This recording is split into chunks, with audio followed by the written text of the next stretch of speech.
you have an interest in horses and love learning more about horses, the horse industry, teaching, or even managing your own horse business, then you're in the right place.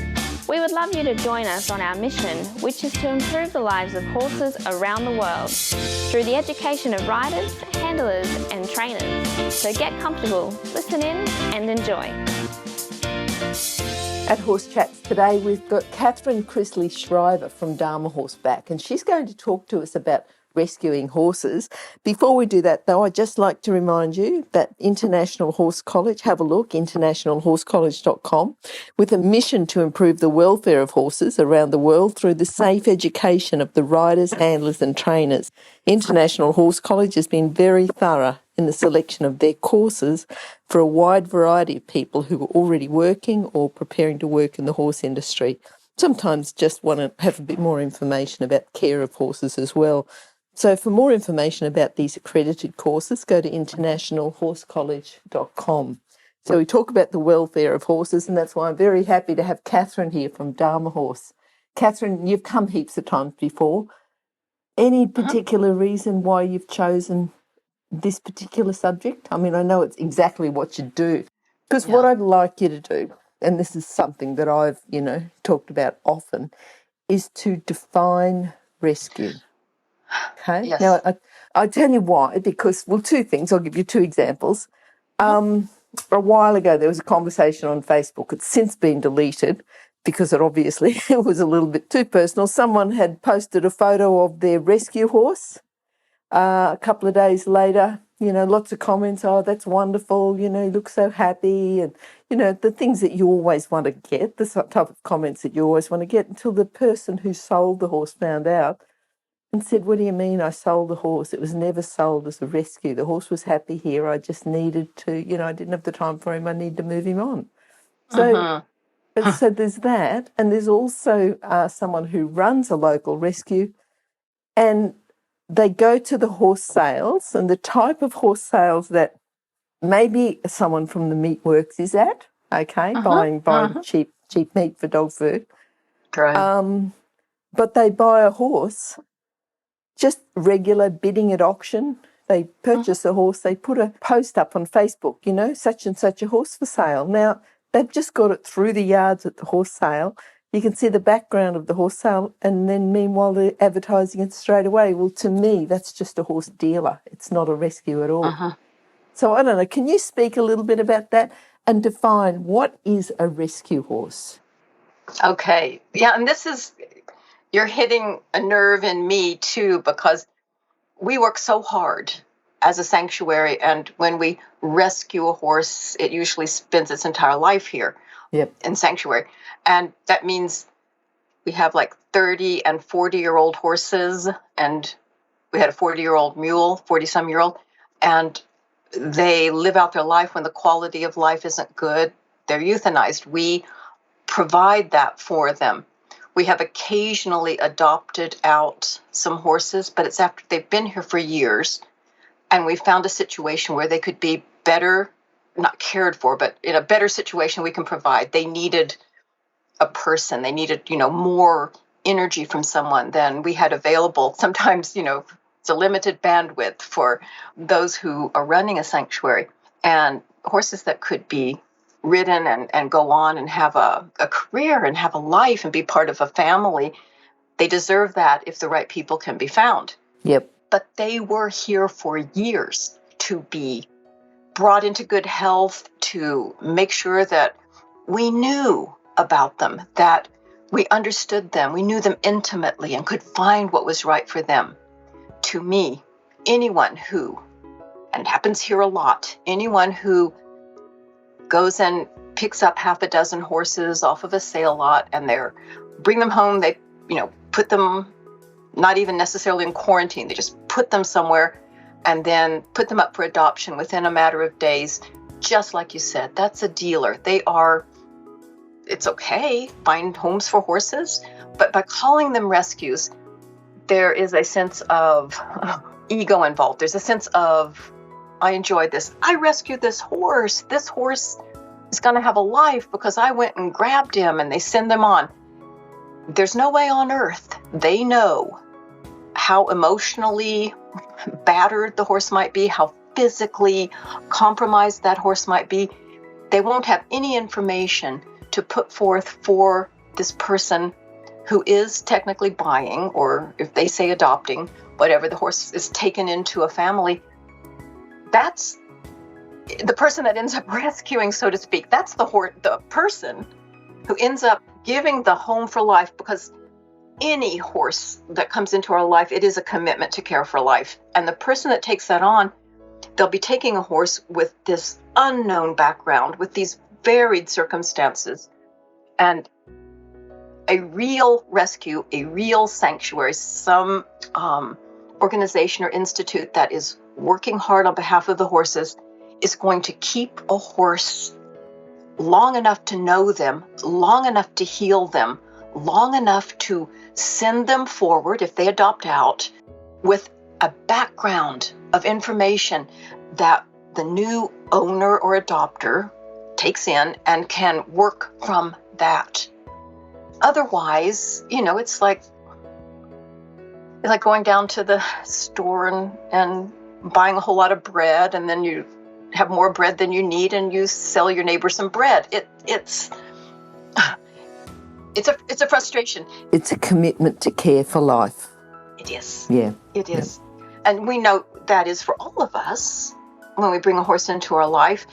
That doesn't necessarily mean that we keep them for life, which we hope that we do, but circumstances can happen, and everybody gets caught sometimes.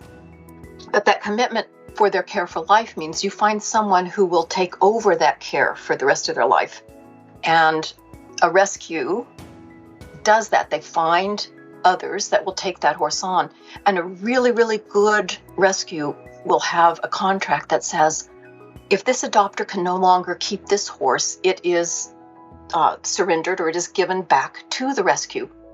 That it doesn't just go on out in the world and no one knows what happened to it. And, those are contracts that should be honored. And I do know that sometimes they aren't. And a lot of drama gets involved. But if you are choosing your adopters and you're, really vetting them, you're taking care to make sure it's the right circumstance for the horse, and they are, they have this integrity that they will return the horse if they can't provide care, then you're really a rescue. And then you're really looking out for the well-being of that horse. It's not just about me and what I've done. It's about what this horse needs and how I can be a tool in that process to make things right for that horse. Or I can be an advocate. You know what I mean? Yeah. We talk about Dharmahorse Sanctuary, and you've been on quite a few times and talked about a variety of things. And if people would like to go back and just go to horsechats.com and search for Dharmahorse or Katharine or, whatever. But you've got Dharmahorse Sanctuary. Now, I noticed you didn't call it Dharmahorse Rescue Farm or something or other else. Right. Tell us the difference, a rescue versus a sanctuary. Just define that for us. Yeah, and it's pretty clear-cut in our mind, and for most who will use the term, some are rescue and sanctuary, but we get horses. It's just sort of our thing. You if you venture into this sort of strange world that we're in, and it's wonderful, but it is odd, if you choose the sanctuary route, that you're going to take these horses in and take care of them for life, you have this criteria. And for us, it's horses in need, horses who need the care either because of their emotional past or their physical past. These horses are very elderly, most of them. They are compromised in one way or another. The vet care and the daily care and the nutrition and the herbal care and the things that they need are so specific to what we do. And when we have had a horse that blossoms out of the circumstances that made him or her what they were when they came here, and it's as if this sort of overall healing has occurred, that's when a horse becomes possibly adoptable. We never advertise a horse as up for adoption. we just have situations where people will call and ask, and they'll say, do you have any horses for adoption? And I said, well, not really. We're a sanctuary. Most of them stay here the rest of their lives. What are you looking for? Yep. What are your plans for this horse? Do you have a facility? Are you, a lifelong horseman? Kind of find out about them. And several times it has been just a matchup for a horse that we were going, yeah, it'd be good if, like Diamond, it would be great if Diamond had his own person. And this sweet gelding, who his ring bone had set, his legs had stabilized, he loved the girls when we were able to have programs, before COVID. He loved the girls grooming on him and being with him, and he just was an attention, fiend, and he wasn't getting that. And then we realized that this was a situation, and it did work. This lovely family with this young girl, and I forget how old she is. She's quite young and quite wonderful. They hit it off. They are bonded. And they know if they can't take care of him, he comes back here. Yes. That's a real adoption. Yep. And that's not what we normally do. We are a sanctuary, and there are so many wonderful rescues that are like with the Global Federation of Animal Sanctuaries, a lot of the organizations that certify, verify, vouch for an organization. There are a lot of rescues, and they will have 70 horses, 100 horses, more than we can manage at one time. But they're working with them to find adopters. And they're really saving the horses. They're truly rescuing the horses.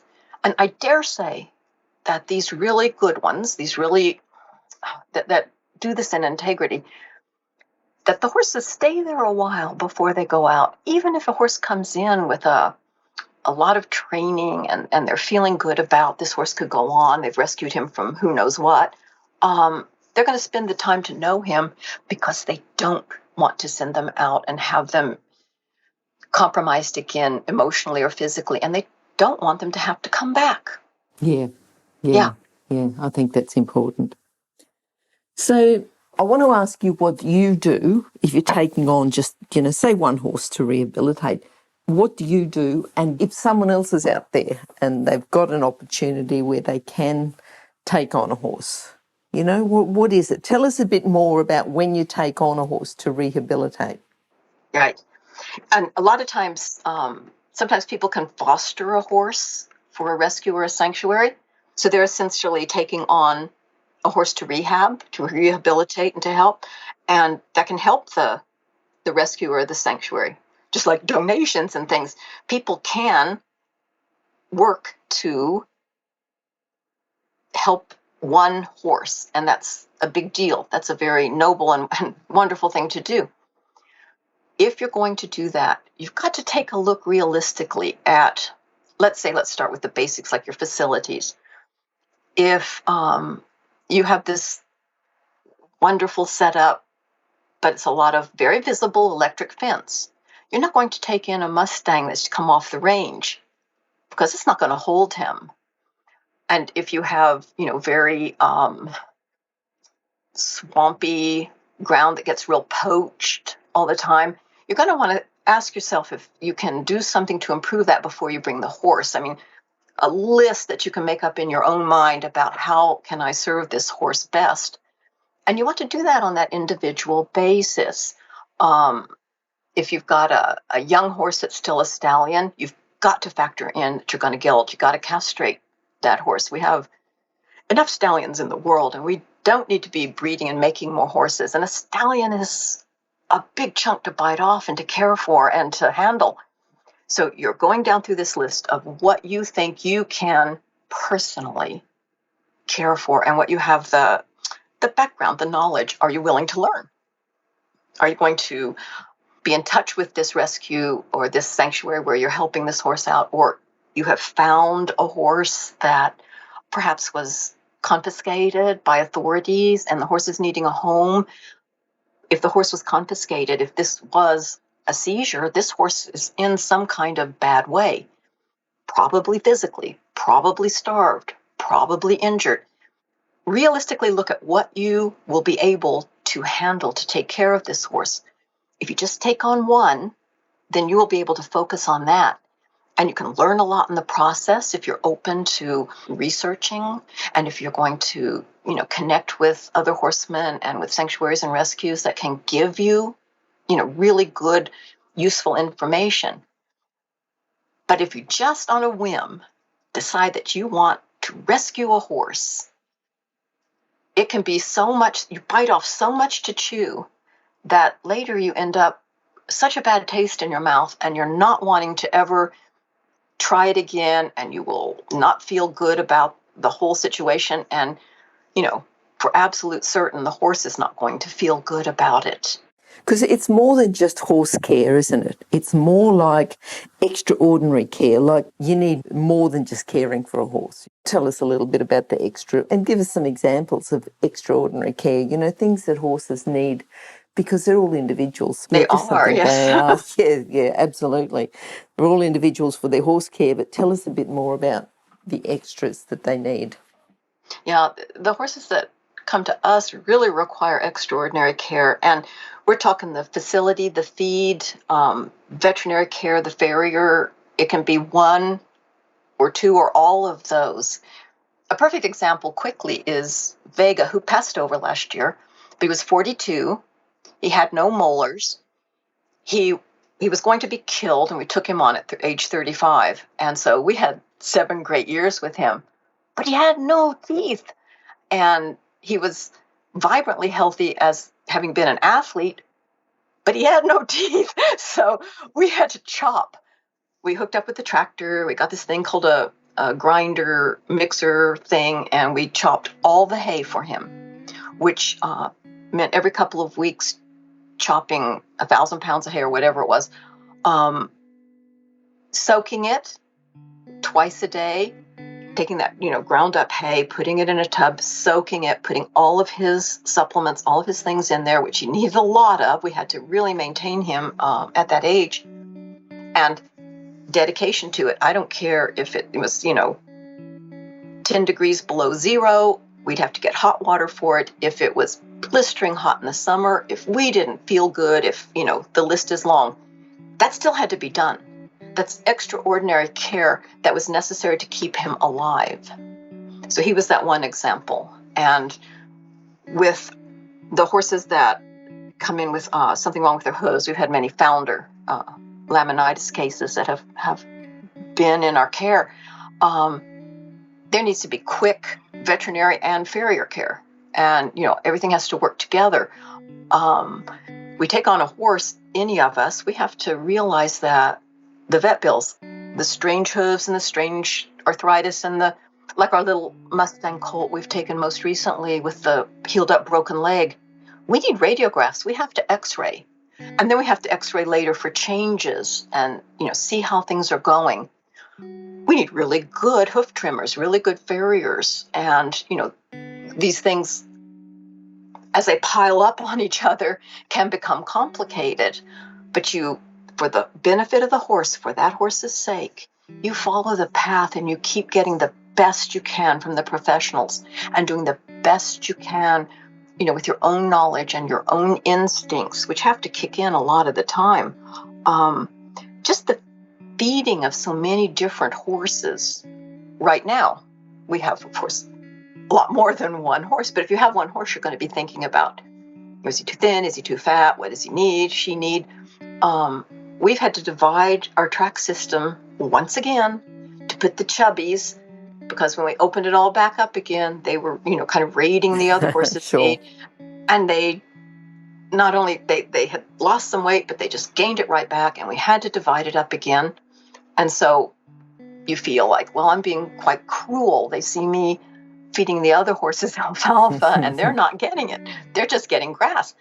But it's not cruel. It isn't even emotionally cruel. Yeah. It is the kindness, because being too fat can be just as detrimental as being too thin. And some sense of what direction that's going is necessary. So we bring in a horse to, most likely a horse to rescue, to heal and take care of. Most likely they're going to be too thin. So you have to have this really clear and proven way to safely refeed them. And there's a really wonderful one, because we get a lot of horses. We've gotten horses that no one thought would live, even veterinarians didn't think would live, because they were so starved. And there's a refeeding program for starved horses from the UC Davis, the University of California at Davis. Okay, yep. And this is what we use. And it's little amounts of high-quality alfalfa hay, and you feed it like 6-8 times through the day, just like a pound. But you're only feeding like that 6 or 8 pounds, depending on the size of the horse, through the day. And then you're beginning to increase it on about the 4th day. And then you begin to do more amounts of the alfalfa hay, but less frequent times, so that you do this over 10 days so that you have like the horse is beginning to recover. And then you can start feeding some grass hay. But the one thing that you don't do, and this is really important for people to know, is you don't start feeding grains. You cannot feed grains, not even supplements at first, because, Glenys, it can kill a horse. Oh, absolutely. Yep. Yes, it can. And their metabolism, it will push them metabolic. It will cause this carbohydrate overload that this starved horse cannot possibly handle.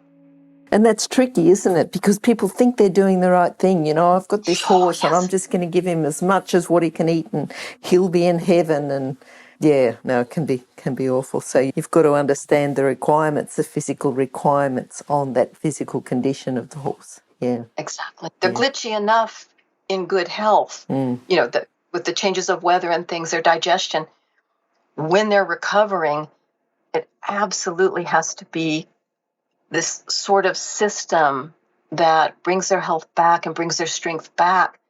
I think that many times the starved horse comes in and, he just didn't make it. But if people piled a bunch of grain or sweet feed or processed feeds in front of him, he didn't make it because he got that carbohydrate overload. And yeah, it's hard. Yes, absolutely. What about like we've talked about the physical, and I understand that and often comes probably more often thinner than fatter, but the emotional condition of the horse. I'm sure you've had some, and actually you've talked about problems emotionally, not just the emotional condition of the horse, but the emotional requirements to help the horse. Tell us a little bit about. So often they've been traumatized at some point, some brutally. A lot of times horses are seizures because they have been treated brutally. They are so shut down a lot of times that they seem real tractable. And this is something, I mean, we've all been there where a horse is a little thin and they get some weight and some exercise and they become a whole lot perkier horse. But this can be, exacerbated in the horse that was so traumatized that he's so shut down that he's not even cognizant of what's going on around him. And when he begins to feel better and he begins to have less hypervigilance, less building that wall around him to protect himself, when he becomes his own true self, sometimes it's more than we thought. It's more than we were prepared to handle. And I think that can really happen with like the neophyte, the person who has not done this a lot or done this before, bringing a horse in to save them. And gosh, it's just the best intention in the world. And it certainly can be done, but the education needs to back it up. There needs to be the education behind it for those expectations. The emotionally traumatized horse needs, we've talked about it so much, needs that consistency. They become comfortable when they know what you want, they give you what you want, and they are rewarded or they are put at ease because of that. And it can take a long time with some, a short time with others. They're just like people. But there isn't a horse, even a horse that's been starved. They have had physical, problems. Physical condition has been a problem for them. And they've been starved. That in itself is an emotional battering to not have food. So that's an emotional condition as well that we have to take into account. The horse that we, horses I've raised horses from birth. They know me. They know they're going to get fed. They know that they're not going to get brutalized. They have this confidence. If a horse gets out of someone's hands that has that kind of confidence, and they're put in a situation where they're brutalized and they're not fed and they're suffering, remarkably, those are the ones that sometimes come around so quickly because they recognize the kindness, they recognize their needs being met, and it's like they go, whew, I'm back where I belong. Those will be the horses that often come around, and they're adoptable because they had this really good past. Yep. And it shines back out of them because they recognize it. What about, you talked earlier, about people getting a horse and doing it on a whim, and is that like adrenaline and the excitement and everything else? What can you say about that? Because, I know, and it's not just like, oh, we're at the pet shop, we just got to get another guinea pig or something like that. It's a bit more, and it's certainly more getting a horse, but getting a rescue horse is even more. So tell us about that and almost warn us against it, because there's got to be a warning there somewhere. Yeah. And I understand so totally. I have had that feeling. It's that excitement and that adrenaline that pumps in when you're saving someone, any animal, another person. But when you get into this, you're going to rescue this horse, or you're at a sale. People go to sales and they call it rescuing. They're buying at the sale so they won't go to the killer buyers, and they're so excited because they've saved this horse's life. It's like this big old snowball rolling along, and that excitement that is more connecting to that. They're more connected to that feeling than they actually are to the long-term commitment to that horse. Yes, okay. And okay. And I really understand it. But it's something to temper, because it can often happen, and we've seen it. People end up in kind of hoarding situations where they love the idea of rescuing, and they are taking in horse after horse and figuring, I can make his life better than it was. But I say, can you make this horse's life impeccable? Can you meet every need? Can you commit to this for that horse's life? Because just the excitement that you feel in having saved his life, and the release and the peace that he feels in finally having somewhere to live and having the food and water that he needs and all those things, if you can't prolong that, in perpetuity for as long as this horse is alive, or assure that someone else that takes him on can do that, it's not necessarily a favor. And I don't think horses should be slaughtered, and I don't think horses should be neglected, and I don't think horses should be left in a situation. I think all horses deserve to be cherished and to be cared for and to be nourished. We need to have a society that recognizes that supports those that really are doing it and have the education and the experience to bring it around, and to teach people that there are plenty of horses already out there, to not keep breeding more and more of them if you don't have buyers, people who will take these horses on. You don't just create them to use them up, and if they didn't work out, discard them. You commit to their well-being.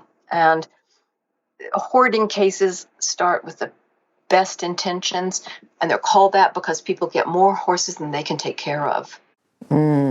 That becomes a bit of a problem, doesn't it? It does, doesn't it? Yeah. And I have some horses that Dharmahorse, I think of me as Dharmahorse sometimes. We have some horses that have come from situations like that. Well-intended, loving people that it got out of hand and they couldn't manage it. And it is with the best of intentions that it can happen. But there have to be things in place where we all begin to recognize that we can do better than we have been doing. I will get calls. I think I've told you that I will get like 5 to 7 to 10 calls in a week of people needing to place a horse. And I do the best I can to find, other ways, maybe find someone that can buy the horse or they can give the horse to that's looking for one for a home and that sounds right. I do everything I possibly can for the horse. But if we took them all on, if we decided, okay, we'll just take them all into sanctuary, 5 horses a week, we would be in so much trouble. We have to stay dedicated to the ones we have because their well-being has to be our priority. And everything is designed around that for them because we take on that commitment for life. Of course, and when they pass over, there's room. There's, sad as it is, but also there's some room for someone else. So that's how we have to do it. Well, otherwise you'd end up just economically. You couldn't afford to take in on all. So you'd cut down on horses' feed and then the horses would be starving and then they'd end up looking for another rescue. You've got to do it. And even though you're, charity, you've still got to run it like a business so you can continue to do the work that you do. Exactly. Yeah. We talked about people think, I'll just give this horse whatever he needs and he can just have as much food as what he wants. And how do we safely refeed the starved horse? What do we do? What do you do with the system you get? If you find a starved horse or you're given a starved horse, you can take it in. What system do you use? We do work that UC Davis refeeding program with the alfalfa. It's been real clear, real clean, made everybody come around. Gita, the mare that was blind and starved nearly to death, was near death. That program brought her back, and in that 10 days, she was on some grass hay. And we don't feed composite feeds. We make the bran mashes, and we put the herbs and things in them, and the flaxseed meal and the different things for their health. But you can't hit them with that all at once. So after that 10-day period, we began to add the grass hay, and we think, except for the chubby horses on the track part, we think free choice. The grass hay is their grazing. And like you and I've talked before, we're in the high desert. We don't have pasture. There's no way. So that's like and you know what, Glenys, in some ways that has been an advantage with these horses we get in with laminitic changes, with they have founder, they're having these different problems. The fact that we don't have pasture, I finally see it as an advantage. Other people are talking making a dry lot, and I'm thinking, oh, we're just a dry lot. But we do have the grass hays, and, that's always according to what we can find that's of quality. And we try to always have 2 kinds, like Timothy and Bermuda. Right now it's Teff and Bermuda because that's what we've been able to get. But we begin to add that. And for her, it was just one of those slow feed nets full of the hay. And we just refill it after she eats. And what that does is that alfalfa that you're first feeding, it has a buffering effect. So the horse that's been stressed physically and emotionally, maybe having ulcers or the digestive disturbance that can bring on the ulcers, that buffering effect of the alfalfa and the calcium in it is helping to alleviate that. At least you're not adding to the problem. And then as we start to add the grass and they're eating consistently that 24/7 kind of grazing on the grass hay, we're beginning to bring them back to a place where they feel like a horse again, where they are doing the normal things. The mashes can introduce all the herbs that we need, and each horse, of course, is different. The ones that come in and they have been so overwhelmed, and I think perhaps, I'm seeing like their liver, I might do a liver cleanse, they'll get the milk thistle or the dandelion or burdock or one of the liver supportive herbs. And another horse will come in, and this is something I'll do, which is not, it's animal based, but if I'm having eye trouble, I will feed cod liver oil. And I know, it goes contrary to what I say is, don't feed horses animal products. But sometimes to get that absorbable vitamin A and D in them, I can have some success with helping, with their eyesight. And I'll do that and homeopathics and herbs for the eyesight, like eye bright herb. Each one is going to get that kind of individual herb that they need, and the whole herd gets the fenugreek and the anise and the cinnamon and the things that are just going to really support them. And of course, they always get the flaxseed meal. And by introducing that and bringing it in slowly, we get this vibrant health in all of them. And we never have to feed grains. We're not working these horses. They're not, galloping around on a track or, jumping courses or something. If they go off to a family, if they got adopted out and they start working harder, then yes, some rolled barley and things that they might need to add, but not here. And by doing this refeeding and doing this consistent, very healthy, non-toxic, I hate to use the word, but non-toxic feed program, I find a big old mass of molasses and corn and oats and all these things mixed together that smells so good, and I'd like to eat it, and the horses absolutely love it, and you're making them so happy. I find that it's kind of a toxic feed because while it seems very appealing, it's going to have consequences that are hard to deal with. And you've got to know each horse. We had an HYPP mare with a muscle disorder, a quarter horse, and she can't have potassium. Okay. She's since passed over. But with your vet and figuring everything out, then you get to know these things. And so you watch. You don't supplement something that has high potassium. You don't feed her alfalfa. But we have other horses that have to have alfalfa. You see what I'm saying? It's just it's a roller coaster. Yeah. Yes, exactly. Yeah. There was something, and this is probably to do more with emotional than feeding, but I know even the most experienced competition horse who's at a different place, sleeps at a different place, every weekend they're out at a different thing, there's that little bit of a worriness when they first get out of the horse truck or the float or whatever and look around, their heart rate increases a bit. And if they've had good experiences, they settle down. There's still that little bit of a worry. Yeah. I'm sure that a rescue horse, to make them feel safe. I'm sure you've got some horrific stories because, horses go to a new place and if they're worried, they just go straight through fences. They panic. They throw themselves around. What can we do to make a horse, especially a traumatised horse, what can we do to make them feel safe? Lots of things. And what's difficult sometimes, because as a sanctuary with a lot of horses, anyone who comes in new has to be quarantined, of course. And, that's 10, 14 days, depending on what the circumstances, maybe 30 days. So they got to be kept by themselves. And we have to have protocols where we're sterilizing equipment and ourselves and everything. Well, that can be so hard on a horse because they're a herd animal and they need to see other horses. So we make sure that even though they're not near the other horses, they can always see them and see what's going on. And we try to keep things very low key. I told you we can play the classical music.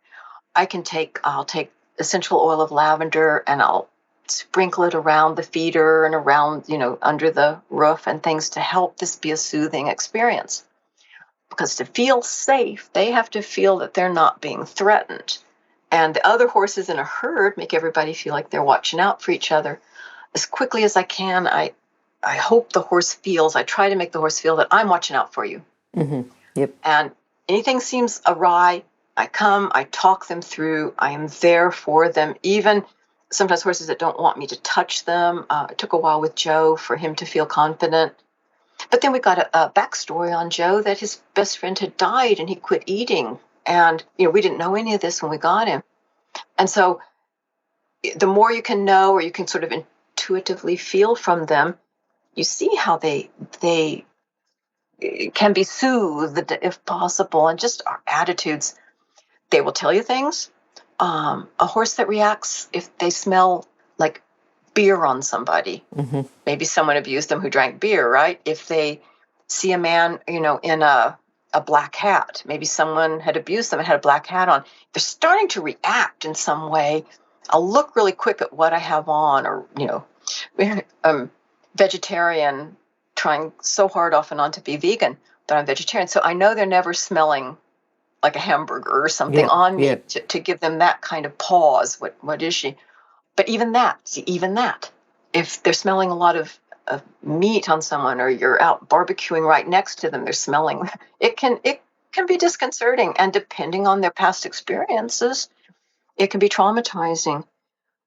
But the whole thing, like I said before about fences, if you're bringing in a Mustang, you've adopted a Mustang that was captured, sadly, and traumatized and brought to you and unloaded, you want really strong, safe fences and a small enough area where you're hopefully quarantining that you'll be able to interact with the horse, not just turn him out on 40 acres and never see him again.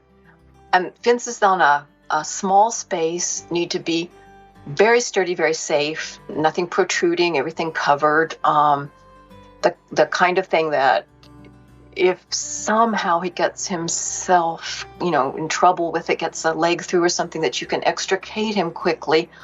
And as things get out bigger and bigger and bigger, say that 40 acres, you want the fence to be the most visible possible. So if you've got like wire mesh that's not real visible, or you have, electric fence line, it's not real visible, they're perfectly fine, wonderful fences for that great big field. You go out and you tie pieces of white sheet on them, anything you can do to make them visible. The horse in a new situation is often thinking and looking well past where he is. Looking, they raise their head to focus way out there, they're looking out there. They can run through a fence not having seen it. So you make it so it is very, very visible. It's just this whole thought process. And sometimes Mark will say to me that I'm always thinking about what could go wrong. I'm not doing that like to paint devils on the wall to bring it to us, but I'm thinking about it to prevent it. And even then things happen. But at least you've done the best you can. And if you always have a plan. Did you know about that we had a fire? No. I didn't know. It's been a couple weeks ago. There was a bushfire, and it came straight for the sanctuary. Right. And it was horrible. It was wind blown, and the flames were leaping as high as the shelters out on the track. And of course, it was burning the fence on the track. And we had the protocol. We had made a plan for what we would do in an emergency like that. And we just followed that plan. We didn't even have to think. We got all the horses in the giant round yard, which won't burn. It's all pipe fence. We got everybody in. We started getting hoses and trying to get it all put out. It was very frightening, and yet the horses didn't even get scared because we just had this rhythm to it. And that was real telling for me, that the planning ahead, it's not thinking, ooh, everything bad will happen. It's think, if this happens, then we'll do that. We had a bushfire once, but it was in the time when I think no horses could be moved in the state because mobility. No, it wasn't. It was Hendra, I think. Ooh, yeah. First came, but they didn't quite work out what was causing it. So the ruling was that no horses could be moved, but we had a bushfire coming, so we couldn't have got them all out anyway. Right. Yeah, and I think once you've got a plan and a system, and the horses in.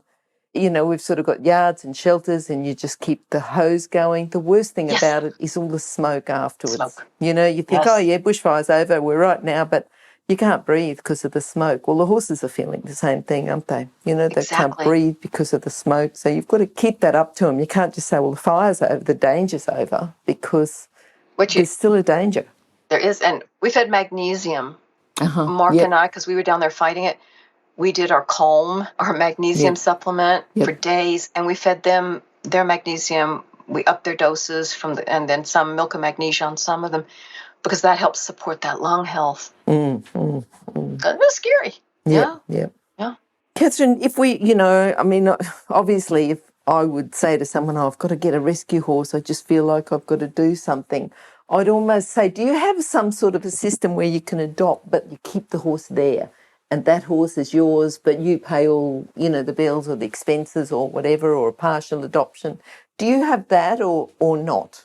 We've had sponsorships on the horses, and we even had, back when we could do it, we did what we call Sponsor Buddy. And I think these are really good programs. A person can sponsor a horse by just paying their costs for the month, and you can give them reports about it. Yeah. And we had photos. We had the horses we used for lessons and in the therapeutic programs, and all horses that could be ridden and handled a lot. We did some Sponsor Buddy where they would pay each month and would be able to come and interact with that horse when other things weren't going on. And these were very effective, I think, for the people and the horses. It was a different time. There were different horses that all of those horses were elderly and have since passed on, so we don't have them anymore.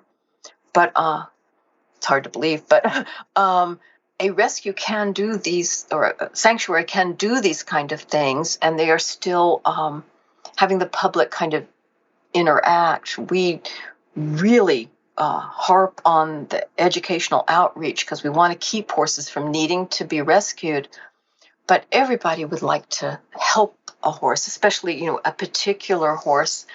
I talked about the fostering, and sometimes I worked at other rescues in the past, and one of them did have people would foster a horse, and they would actually take the horse on and take care of it, and it made room for another one at the rescue.